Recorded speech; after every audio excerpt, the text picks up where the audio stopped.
How to reset your Phemex account password. If you'd like to reset your Phemex account password, it is very simple for us to do so. What we have to do is we have to go ahead and then first of all make sure to launch the Phemex app. Once you launch the Phemex app, go to login. Now enter the email address that was associated with your Phemex account right there, and once you've done that, go ahead and then type that in. Or you can also log in using those if you forgot your password, but to reset it, tap on next.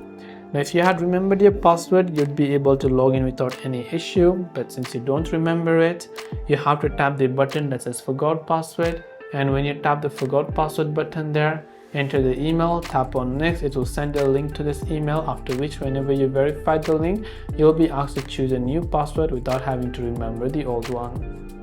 So I hope that the video helped you out, and if you have got any further questions, queries or doubts, feel free to also leave them down in the comment section below. As always, thank you for watching till the very end of this tutorial, and see you soon in the next video.